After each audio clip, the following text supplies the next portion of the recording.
नमस्कार मंडळी, मी प्रतिभा आणि स्वागत आहे तुमचं सगळ्यांचं प्रिटी प्रतिभामध्ये। आजच्या व्हिडिओमध्ये मी तुमच्यासोबत शेअर करणार आहे वेट लॉसची मॅजिकल पावडर, जी की आपण घरच्या घरी बनवतोय, होममेड आहे, त्यामुळे हिचे कुठलेही साईड इफेक्ट्स नाही आहे आणि हिचा भरपूर असा आपला वजन कमी करण्यामध्ये ह्या पावडरचा मोठा हात आहे। आता ती बनवायची कशी आहे ते तर मी व्हिडिओमध्ये सांगणार आहे, तिची किती प्रमाणात ती घ्यायची आहे, केव्हा घ्यायची आहे, कोणत्या वेळी घ्यायची आहे, ते सगळं काही व्हिडिओमध्ये सांगणार आहे। त्यामुळे व्हिडिओ शेवटपर्यंत बघायला विसरू नका। जर तुम्ही आपल्या चॅनलला नवीन असाल तर चॅनलला पहिल्यांदा सबस्क्राइब करा, लाईक करा आणि जास्तीत जास्त लोकांपर्यंत शेअर करा, जेणेकरून मलाही चांगले चांगले व्हिडिओ बनवायला मोटिवेशन मिळतं। चला तर मग अजिबात वेळ न घालवता आपण पावडर कशी बनवायची ते मी तुम्हाला सांगते। तर या ठिकाणी आपण मेथी दाणे घेणार आहोत। आता मेथी दाण्यांमुळे आपल्या शरीरामधला हार्मोन जे आहे ते बॅलन्स होण्यासाठी मदत होते। तर ज्यांना PCOD आहे त्यांच्यासाठी तर मेथी अतिशय उत्कृष्ट रामबाण आहे।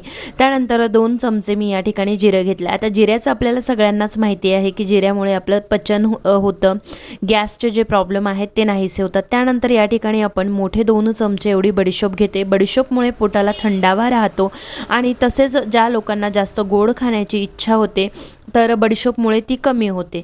त्यानंतर या ठिकाणी आपण जो ओमेगा 3 चा मोठा सोर्स आहे जवस, ते घेतलेला आहे। त्यानंतर ओवा आपल्याला 1 चमचा घ्यायचा आहे। ओवा थोडा उष्ण असल्यामुळे थोडा कमी घेतला तरी चालेल। तर ओव्यामुळे देखील गॅसचं पचन क्रिया आपली जी आहे ती सुधारते। या ठिकाणी मी दालचिनी घेतली आहे। दालचिनी शुगर ज्यांना आहे त्यांच्यासाठी अतिशय रामबाण मानली जाते, त्यामुळे तुमची रक्तातली शुगरची पातळी जी आहे ती मेंटेन राहते। तर इथे मी 1.5 चमचा एवढी धन्याची पावडर घेतली। तुमच्याकडे जर धने अख्खा धना असेल तर तुम्ही अख्खा धना घेऊ शकता, 2 मोठे चमचे। या ठिकाणी मी घरीच बनवलेली पावडर आहे धण्याची, ती घेतलेली आहे। तर या ठिकाणी मी व्यवस्थित जाड बुडाची कढई घ्यायची आहे, त्यामुळे काय होतं की हे बारीक सगळे पदार्थ आहेत तर ते जळत नाही आणि याचा गॅसची फ्लेम या ठिकाणी आपल्याला कमी ठेवायची आहे, जेणेकरून हे जळणार नाही आणि आतपर्यंत व्यवस्थित भाजलं जाईल। कारण जर तुम्ही मीडियम गॅस किंवा जोरात गॅस ठेवलं हे पटकन भाजलं जाईल, परंतु हे जळकट लागणार आणि याचा तितकासा फायदा तुम्हाला मिळणार नाही। त्यामुळे हे भाजताना तुम्हाला थोडे पेशन्स ठेवायचे आहेत। 8 ते 10 मिनिटात हे व्यवस्थित असं छान भाजून होतं। तर या ठिकाणी भाजल्यानंतर अशा पद्धतीने हे तळतळतं ते बघू शकतात।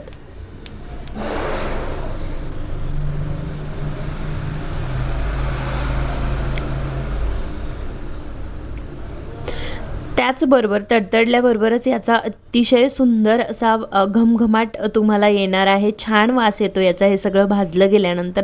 त्यामुळे तुम्हाला कळणार आहे हे भाजलं गेलेलं आहे की नाही। या ठिकाणी मी गॅसची फ्लेम बंद केली आणि एका पसरत ताटामध्ये याला व्यवस्थित आपल्याला थंड करून घ्यायचं आहे। याला गरम असतानाच बारीक करू नका, नाहीतर हे व्यवस्थित बारीक होणार नाही, जाडसर राहील किंवा मग ओलसर होतं। त्यामुळे हे पूर्ण थंड झालं की मगच याला बारीक करा। तर या ठिकाणी हे व्यवस्थित असं थंड झालं, हातामध्ये चेक करून बघायचं आहे उष्ण लागतंय नाही लागतंय।